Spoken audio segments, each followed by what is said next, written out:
all, and welcome back to another wonderful video. Today, we're going to be discussing the tragedy that is Sprout's life. Now, I mentioned in my review of the My Little Pony: A New Generation movie that Sprout must have had a terrible childhood, and I also mentioned that I felt really bad for him. So today, I want to go more in depth on that and explain my reasoning and why I think that is the case. Keep in mind that all of this is more speculation and theory and things like that, but once I sort of show you all of this evidence and stuff like that, you're going to kind of most likely change your mind about how Phyllis is and how Sprout is and everything like that. So let's just go ahead and jump into this, starting with my first point here, and that is how Sprout acts. Based on how Sprout acts and what he does in the movie, we can tell for certain that there are a few things about him that are just extremely notable. He's clearly a coward and a mama's boy.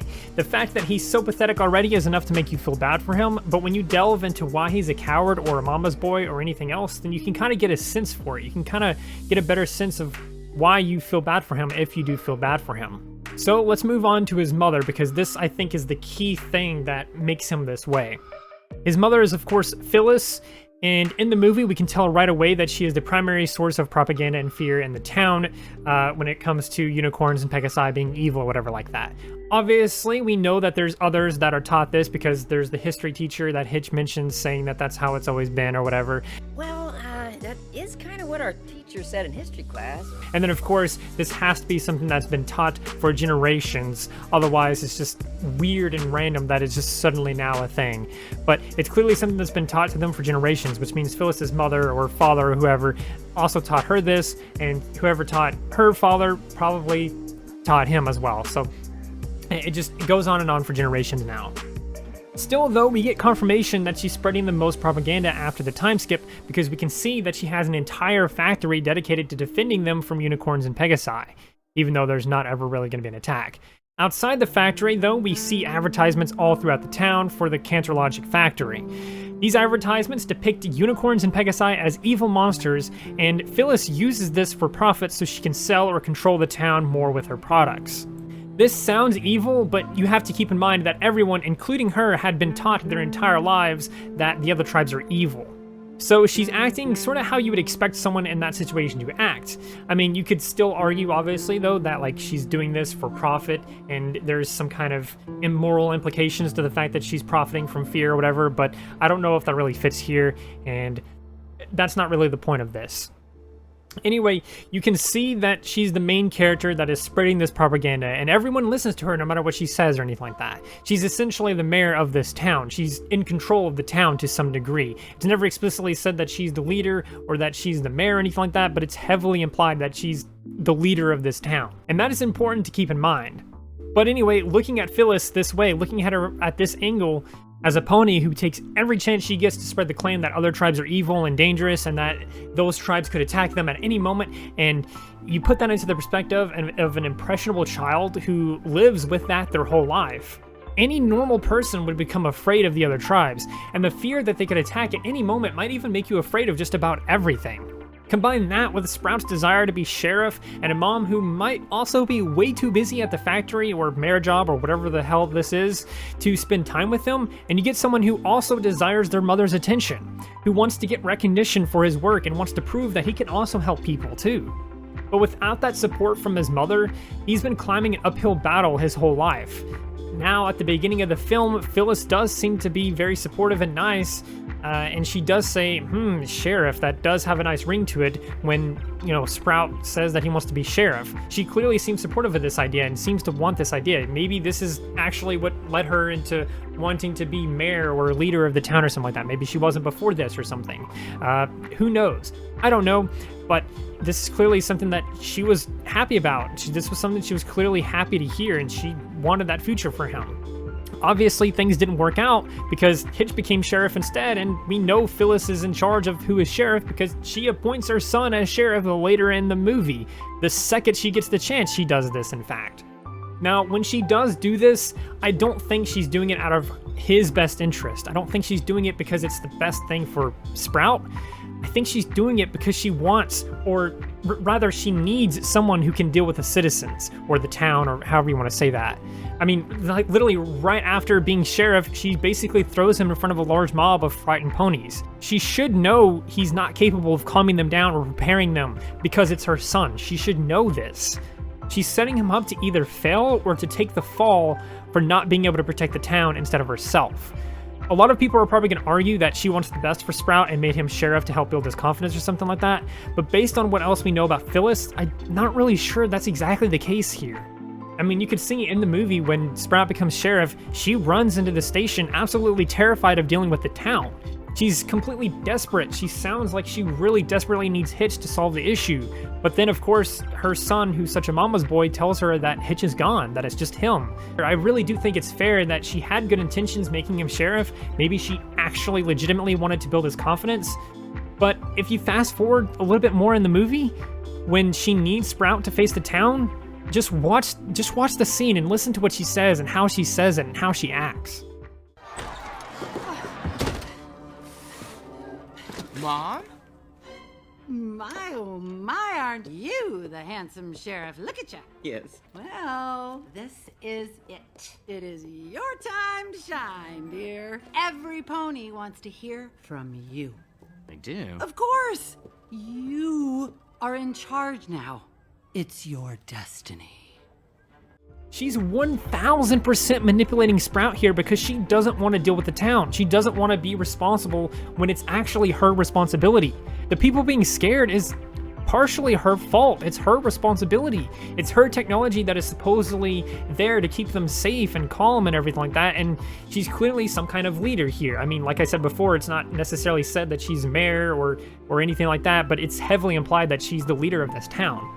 So it's her responsibility to do this, but she's pushing it onto her son, who she knows isn't ready for this, who she knows can't do this, and is clearly manipulating him to try and do it. Fast forward to later in the film when Phyllis learns Sprout has made himself emperor of the town and has taken over the factory. She seems more concerned with getting her factory back rather than talking to Sprout and setting him straight.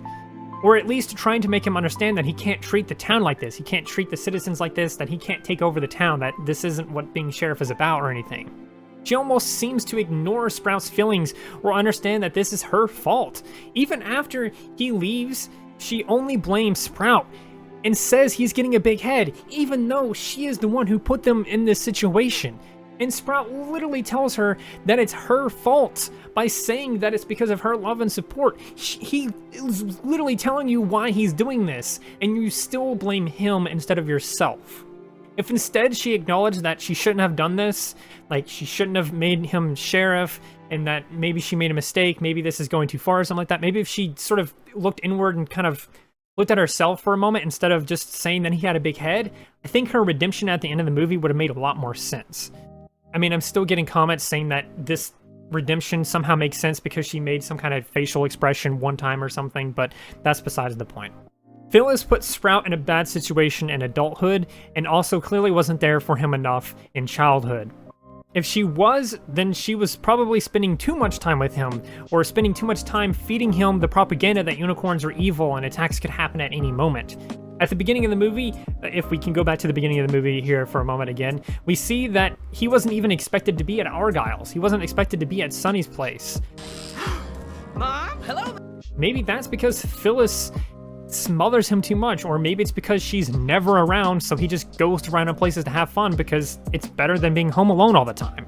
When Sprout is picked up, she does seem really mad at Sprout for going to Argyle's, so she's probably strict on Sprout too. I can see why she might be upset about this, because obviously, you know, if your son isn't home when you get home or something like that, then that's kind of a big deal, but still. I can only imagine what horrible life Sprout could have had living in a home with a mother that's constantly spreading fear to the town while exclaiming she's the only one that can save them via her technology. At the end of the film, it's no wonder Phyllis had a hard time convincing Sprout to stop doing what he's doing, because she's raised him so horribly. He's past the point of listening to her because he thinks in his mind that if he does this, his mother will finally like him and he'll be a hero. Something better than Hitch, who obviously he hates because Phyllis and the whole town likes him more than him. He's so desperate at this point, and you can feel it, especially with this context. Now onto the worst part of the whole thing, and something that just made me hate Sprout's mother so much, and something that made me feel even worse for Sprout. And that's the thing that happens at the end of the movie. This happens after Sunny brings magic back and everything like that, and they're working together to rebuild Maritime Bay and stuff like that. Phyllis walks by and Sprout follows, saying, Mommy, was I a good sheriff? a flying dog. Was I a good sheriff, Mommy? And he's essentially begging his mom for some kind of acceptance or love or encouragement or something like that. But instead, Phyllis just points at nothing and yells, "Look, a flying dog," and ditches her son. You know, the son that just tried to kill a whole bunch of ponies and also destroyed a fair bit of the town? She just ditches him. Even after everything that happened, she still won't sit down with her son and talk things out with him. And she goes out of her way to be away from him. Like, why? What possible reason could you have to avoid talking to the person who nearly destroyed the entire town, who also happens to be your son? I get the question he asks is a difficult one because, you know, obviously he wasn't a good sheriff and that's kind of a difficult thing to answer here, but shouldn't you sit him down and talk to him and figure out your issues? Because at this point, you got to understand that you two clearly have a lot of issues to work out. I understand that this probably wouldn't have been done just because of timing and everything like that. They may not have enough time to do something like this in the movie, but the fact that she just pushes him off or something like that, they could have easily changed that line to be like, "Look, son, let's go talk," or something, and then they both walk away or something. That would have been much better than just, "Look, a flying dog," and then just completely ignoring the issue and just casting him aside, ditching him completely. A lot of Phyllis's actions make her seem selfish, from putting Sprout in charge so she doesn't have to deal with the town, to only worrying about getting control of her factory back instead of the situation they are in, to literally avoiding her son because she doesn't want to answer him. She's a really bad mom, and when you combine that with her constant fear pushing, it's no wonder you get an adult like Sprout who is still childish, a mama's boy, and is absolutely afraid of everything. And that's why I feel so bad for Sprout, because all the context clues we get about him and his mom just scream toxic relationship to me, and it makes me feel so bad for him. And for anyone wondering or complaining about Sprout not getting punished at the end of the movie, I think it makes sense actually. Sunny brought magic and convinced everyone that they were wrong about hating each other. This means any actions anyone took out of fear was most likely forgiven for the sake of moving forward and allowing them to use the truth to change.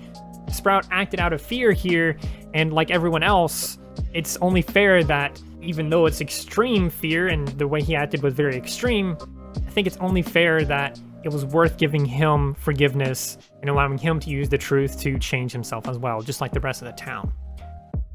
That little last bit there wasn't necessary for this video, but I just wanted to clarify that, or at least give my thoughts on why he wasn't punished at the end of the film, because this video is about Sprout and his horrible, tragic life. So yeah, that pretty much does it for the video. That's everything I have. If you guys have anything else that I might not have noticed about Sprout and his relationship with his mother or anything like that, then please do let me know in the comments below. But based on everything that I've seen, I've watched the movie like 3 times at this point. There's almost never a point where it seems like Sprout and Phyllis has a good relationship together, and it just looks like Sprout has had just a terrible childhood. There you have it. I do hope that you enjoyed. If you did, please do feel free to consider liking, subscribing, sharing, and doing all those wonderful things like that. Because when you do those wonderful things like that, not only get access to wonderful content such as this, but you also get to become wonderful yourself. And I think we all want that. So do those wonderful things, and until next time, stay wonderful.